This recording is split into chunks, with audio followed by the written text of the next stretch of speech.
First day থেকে মানে সবার সাথেই টুকটাক কথা হয়েছে।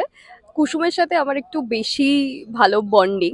এটা আমি কিছু আর বলতে চাই না, ছেলেরাই লাগে, মেয়েরা না। অফকোর্স।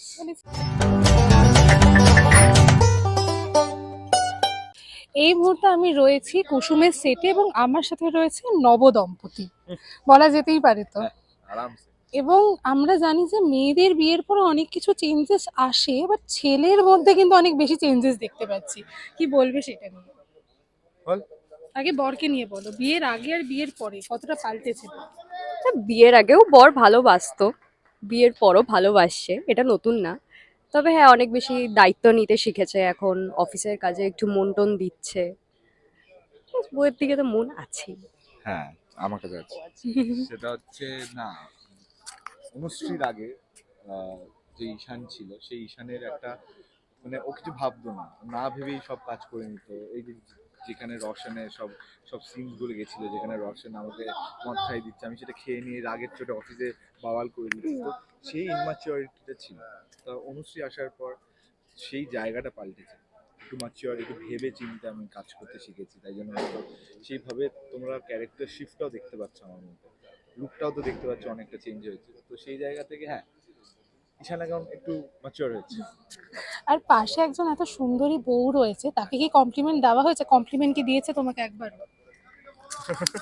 কমপ্লিমেন্ট করে না, আমার পেছনে লাগে সব সময়। ওটা তো কাজ, ওটা তো একটা অ্যাক্টরের কো অ্যাক্টরের উপর কাজ, এটা দায়িত্ব যে ওর পেছনে লাগবে, তাই কিন্তু অফ স্ক্রিন তো কমপ্লিমেন্ট দিতেই পারে, তো সুন্দর লাগছে দেখতে। অপশন কমপ্লিমেন্ট দিই তো মাঝে মাঝে, যখন দেখ, সুন্দর লাগে। সত্যি এখন বলছে? লাগছে না। বলতে পারছে না কিন্তু। না না, এমনি ভালো। হ্যাঁ, আমি যখনই মানে কোনো ভালো সিন করলো বা কোনো হ্যাঁ, ভালো এটা এটা অভিনয় এটা করলো, বলে। তখন আমি বলি যে খুব ভালো হয়েছে।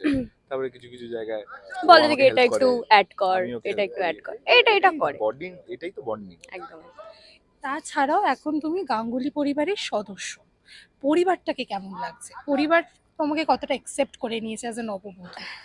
পরিবার তো খুবই ভালো, কারণ আমি বেশি কিছু বলতে পারবো না, বললে অনেক কিছু রিভিল হয়ে যাবে।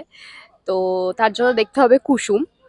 আর দেখলে দর্শকরা জানতে পারবে যে কি এই পরিবার আমাকে কেন এতটা ভালোবাসছে বা কেন মানে আগলে নিয়েছে। তো নতুন সদস্য হিসাবে গাঙ্গুলি বাড়িতে আমার খুবই ভালো এক্সপিরিয়েন্স। সবাই পরিবারের খুব ভালো। এবার একটা তো এদিক ওদিক থাকবেই। তো ঠিক আছে, দেখা যাক এরপরে কি কি হয়। এবং এই বিয়ের চক্করে ঈশানের সাথে স্পেশালি দাদার এবং কুসুমের বন্ডিংটা কিন্তু অনেকটাই স্ট্রং হয়েছে, অনেকটা ভালোভাবে দর্শকদের সামনে সেটা ফুটে উঠেছে। সেটা নিয়ে কি বলবে?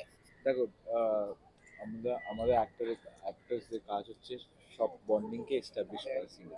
তো সেটা আমরা হয়তো করতে পেরেছি বলেই এত ভালোবাসা পাচ্ছি মানুষদের কাছে। তো সেই জায়গাটা ফুলফিল হচ্ছে, আর আমরাও খুব হ্যাপি যে মানুষরা এই চারজনকে এত ভালোভাবে নিচ্ছে। তো সেই ভালো ভালো সিনসও আসছে কুসুমে, তো করতেও ভালো লাগছে। আর নিজেদের ভালো লাগলেই তাহলে আমার মনে হয় মানুষদেরও ভালো লাগবে। তো সেই জায়গা থেকে মানে আমাদের এই চারজনের বন্ডিং বলো, মানে প্রচন্ড, মানে ক্রিস্টাল ক্লিয়ার মানুষদের কাছে। মানে নিজেদের মধ্যে বন্ডিংটা অনেকটা বেটার থাকলে অভিনয়টা কি অনেকটা সহজ হয়ে যায়? একদম একদম, নিজেদের মধ্যে বন্ডিং থাকাটা খুব ইম্পর্টেন্ট। যদি না থাকে তাহলে সেটা সিনে বোঝা যায় না। We are actors, we should implement everything to screen. তো ওই জায়গা থেকে আমার মনে হয় সবটাই ভালো যাচ্ছে। তোমার থেকে জানতে চাইবো, যেহেতু ওরা তিনজন অনেক আগের থেকে একসাথে কাজ করছে এবং তুমি সেটার সাথে কম্পারেটিভলি অনেকটা পরে জয়েন করেছো, তো এই মুহূর্তে দাঁড়িয়ে তোমার সকলের সাথে বন্ডিংটা বাবা, আমাদের সাথে হওয়ার আগে কুসুমের সাথে যা বন্ডিং হয়ে গেছে, তোমার ইনস্টাগ্রামে দেখে না বুঝে যাবে। হ্যাঁ। না না, মানে ফার্স্ট ডে থেকে মানে সবার সাথেই টুকটাক কথা হয়েছে।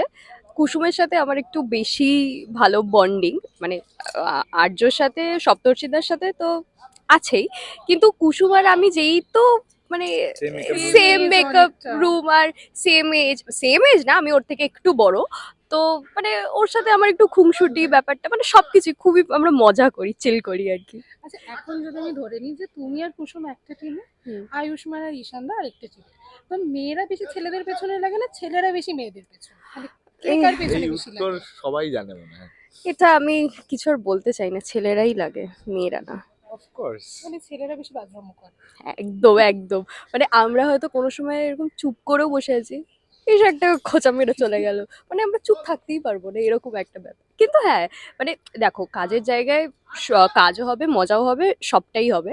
তো ভালো কাজে লাগে। সিরিয়াসনেস দেখিয়ে কোনো লাভ নেই। তুমি যদি মজা না না করে কাজ করো তাহলে এমনি সিনও ভালো হবে না, কারণ হ্যাঁ। সিনগুলোই তো এত ভালো ভালো সিন, সেগুলো সেখানে মজা খিল্লি করি। আমাদের ডিরেক্টরও প্রচন্ড ওই ওই জায়গা থেকে মানে মজায় মজায় সিন করবে, একদম তো সেই একদম। জায়গা থেকে ওই বন্ডিংটা হয়েছেই মজায়। তো সিরিয়াসনেস থাকে না আমাদের, আমরা সবসময় মজায় মজায় সিন করি।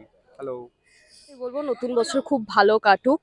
আপনারা যা যা কিছু ভাবছেন যে এই ইচ্ছাগুলো আপনাদের পূরণ করতে হবে, সেগুলো ভালো করে পূরণ করুন, এটাই। হ্যাঁ, আর এরম ভাবেই কুসুম দেখতে থাকো, কারণ আরো ধুমধুমা এপিসোড আসতে চলেছে তোমাদের কাছে।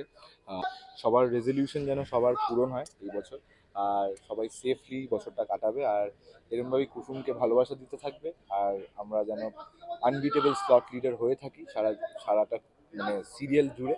তো আর থ্যাংক ইউ সো মাচ এত ভালোবাসা দেওয়ার জন্য। কুসুম দেখতে থাকো সন্ধ্যে 5:30টায় প্রত্যেক দিন, শুধুমাত্র দিবা।